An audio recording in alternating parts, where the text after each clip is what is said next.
नमस्कार राजस्थान के भावी शिक्षकों, मान एजुकेशन के इस क्रांतिकारी मंच पर आप सभी का हार्दिक स्वागत है। पिछली क्लास में हमने सामाजिक एवं संज्ञानात्मक विकास के बारे में देख लिया था। आज हम शारीरिक फिजिकल, नैतिक मॉरल, भावनात्मक इमोशनल और भाषाई विकास को सिलेबस की गहराइयों से निकालकर ट्रिक्स और PYQs के साथ समझेंगे। और हाँ, प्रैक्टिस के लिए टेस्ट क्यू ऐप तो है ही, जहां इस लेक्चर के बाद तुम्हें टेस्ट देना है। तो चलिए शुरू करते हैं शून्य से शिखर तक का सफर। क्लास को शुरू करने से पहले मैं आपको एक प्रश्न दे रहा हूं। इस प्रश्न का उत्तर आप सभी दोस्त जरूर कमेंट बॉक्स में बताएं। यह प्रश्न हमने पिछली क्लास में भी सॉल्व किया था। मैं स्पेशली देखूंगा कि कौन कौन इस प्रश्न का सही जवाब दे रहा है। विकास एक सतत प्रक्रिया है। ये विचार किस सिद्धांत से संबंधित है?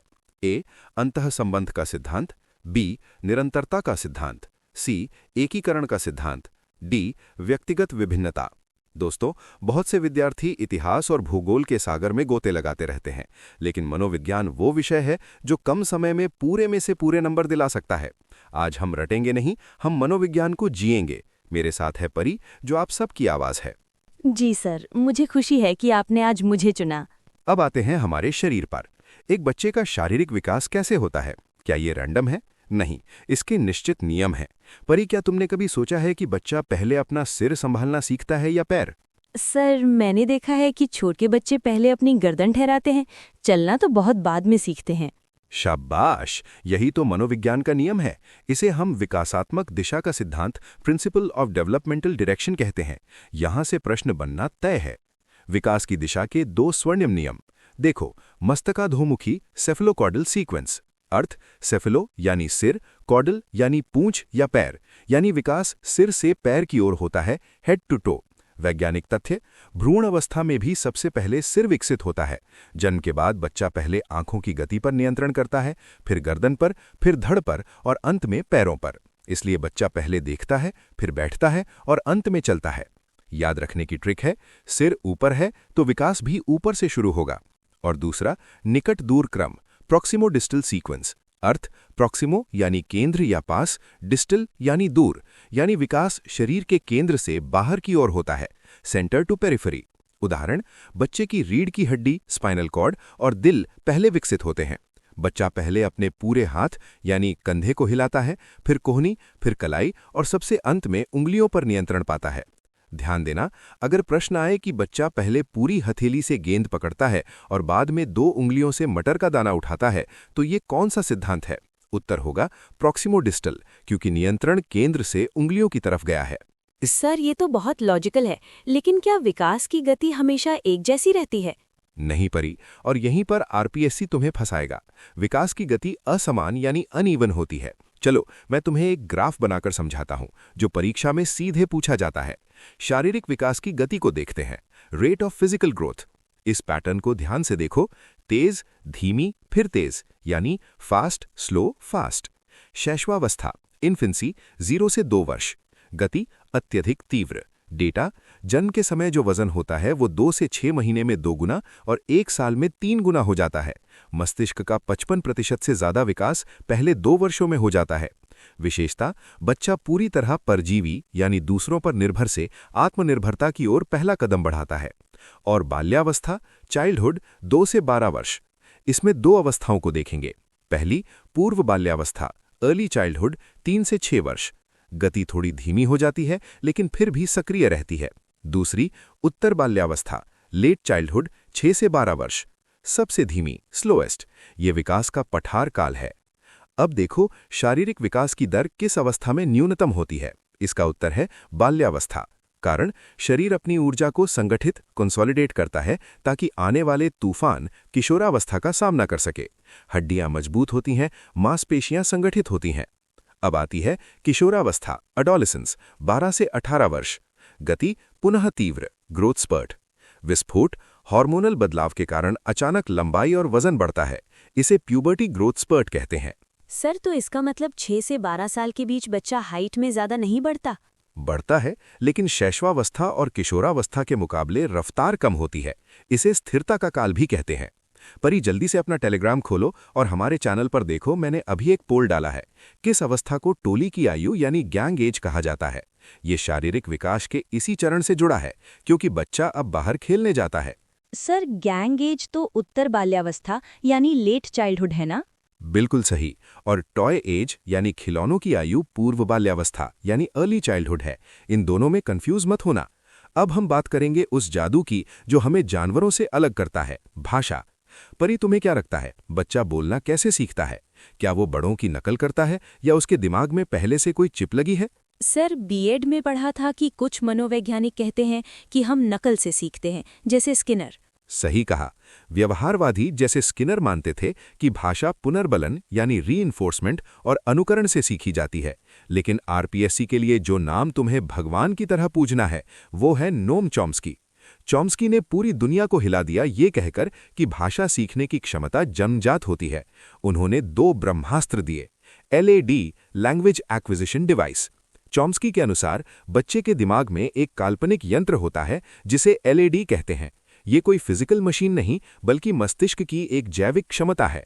कार्य, ये यंत्र बच्चे को अपने आसपास बोली जाने वाली भाषा के नियमों को अपने आप ग्रहण करने में मदद करता है।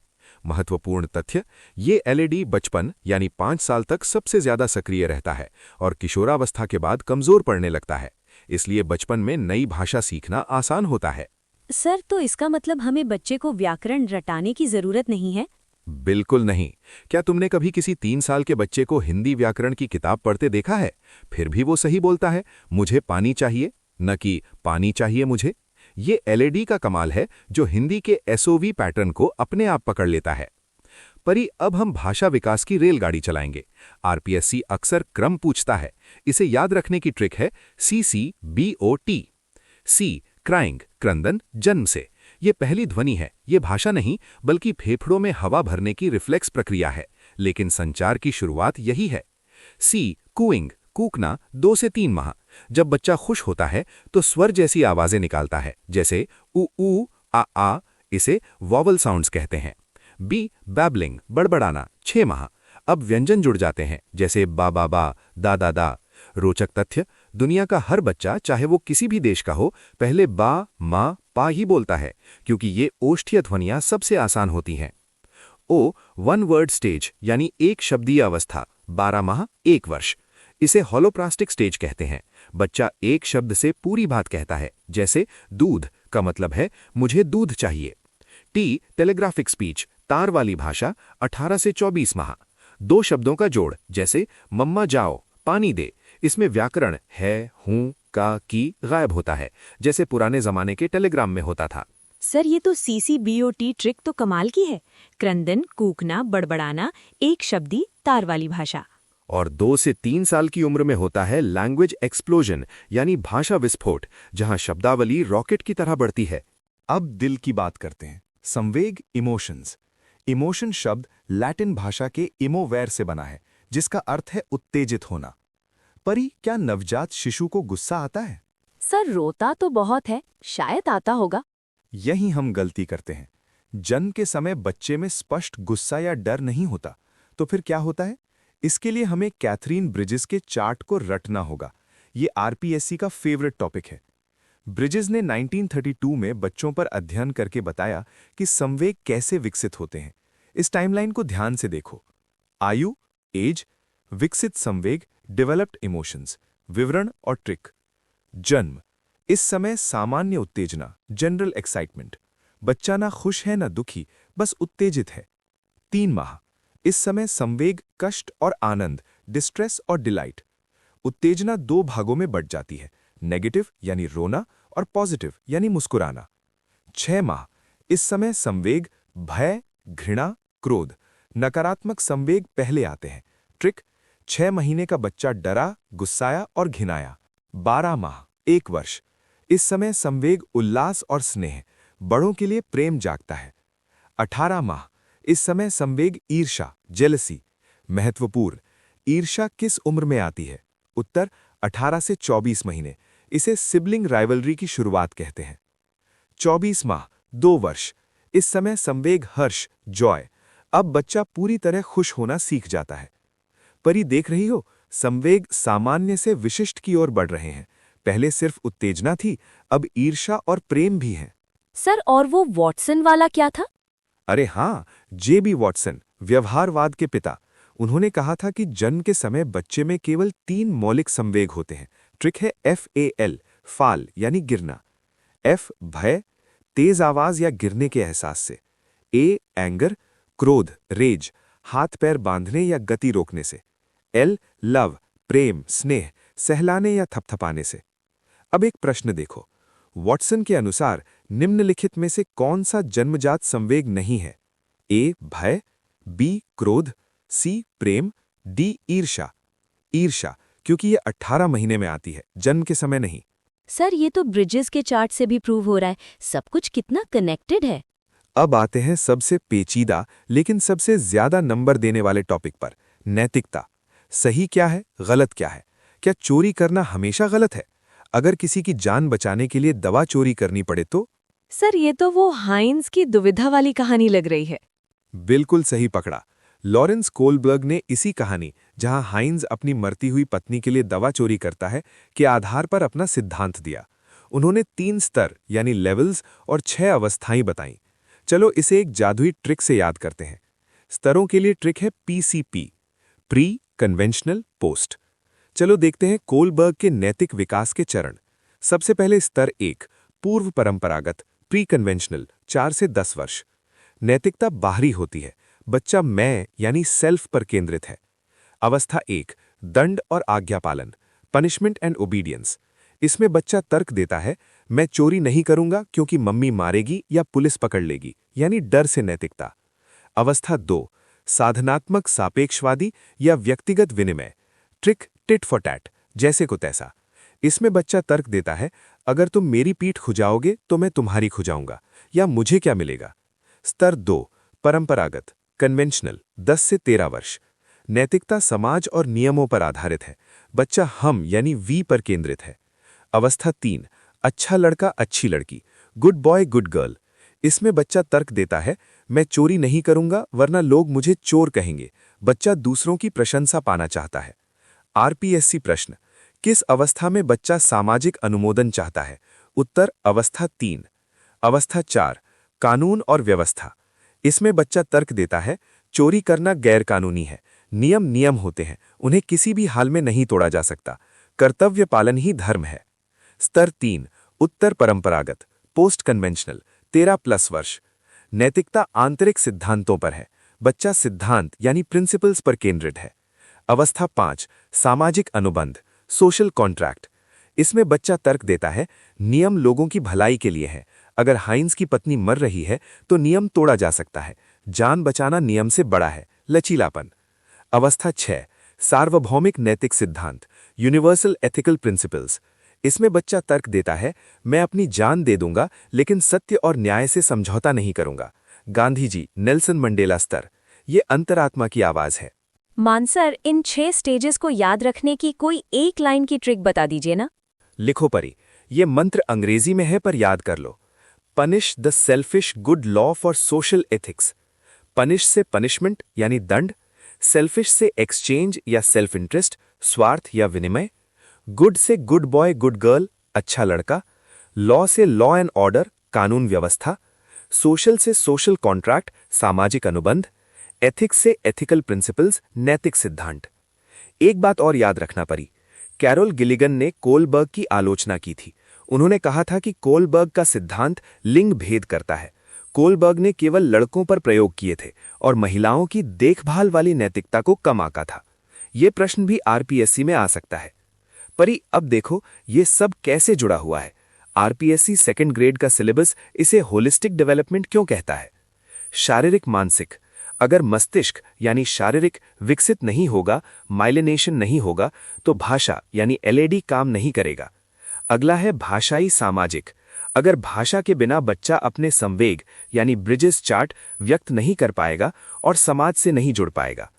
अंतिम है संवेगात्मक नैतिक, अगर बच्चे में सहानुभूति यानी एम्पथी विकसित नहीं हुआ तो वो नैतिक विकास की उच्च अवस्था यानी स्टेज 6 तक कभी नहीं पहुंच पाएगा। RPSC 2nd ग्रेड में मनोविज्ञान के 20 प्रश्न यानी 40 अंक आते हैं। इस यूनिट से कम 5 से 7 प्रश्न पक्के हैं। एक प्रश्न वृद्धि बनाम विकास के सिद्धांत सिफेलोकॉडल प्रॉक्सिमोडिस्टल। एक प्रश्न कोलबर्ग की स्टेज, अक्सर उदाहरण देकर स्टेज पूछी जाती है। एक प्रश्न वाइगॉट्स्की या चॉम्स्की, भाषा। एक प्रश्न किशोरावस्था की विशेषताएं, तूफान और तनाव, स्टैनली हॉल। एक प्रश्न संवेगात्मक विकास, ब्रिजेस या वॉटसन। सही है सर, ये मुझे अच्छे से समझ आ गया। मैं इन पे अच्छे से फोकस करूंगी।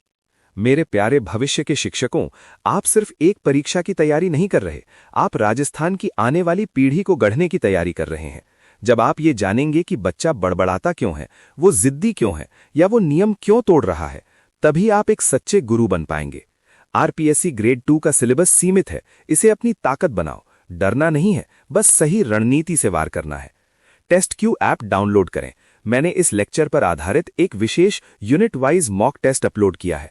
उसमें 50 प्रश्न हैं जो सीधे पुराने पेपर्स और एनसीईआरटी से लिए गए हैं। अभी जाकर अपनी रैंक चेक करो। टेलीग्राम ज्वाइन करें, मान एजुकेशन सर्च करें। वहां मैं रोज सुबह एक psychology fact of the day और रात को क्विज डालता हूं। आज का फैक्ट हाइंस की दुविधा पर है। रिवीजन, आज रात सोने से पहले सीसीबीओटी भाषा, FAL संवेग और PCP ट्रिक्स को एक बार मन में दोहरा लेना। सर अब तो लग रहा है कि साइकोलॉजी में 40 में से 40 पक्के हैं। 100% परी। याद रखना, मंजिलें उन्हीं को मिलती हैं जिनके सपनों में जान होती है। पंखों से कुछ नहीं होता, हौसलों से उड़ान होती है। बहुत बढ़िया। अब की बार 2nd ग्रेड पार। जय हिंद, जय राजस्थान। मिलते हैं अगली क्लास में अधिगम के सिद्धांत यानी लर्निंग थ्योरीज के साथ। तब तक पढ़ते रहो, बढ़ते रहो। चूंकि हमें आरपीएससी की मेरिट लिस्ट में ऊपर आना है, इसलिए कुछ अतिरिक्त बिंदु जो गाइड बुक्स में नहीं मिलते लेकिन पेपर कठिन आने पर पूछे जा सकते हैं। जीन पियाजे का नैतिक विकास। कोलबर्ग से पहले पियाजे ने भी नैतिक विकास दिया था। हेट्रोनॉमस मोरालिटी, परवायत नैतिकता, 5 से 10 वर्ष।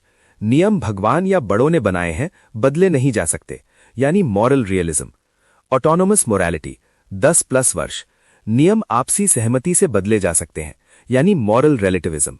किशोरावस्था और स्टैनली हॉल। स्टैनली हॉल ने अपनी पुस्तक एडोलेसेंस 1904 में इसे तनाव और तूफान का काल कहा है। उन्होंने पुनरावृत्ति का सिद्धांत भी दिया। विकास का सर्पिलाकार बनाम रैखिक सिद्धांत। विकास कभी भी सीधी रेखा में नहीं होता।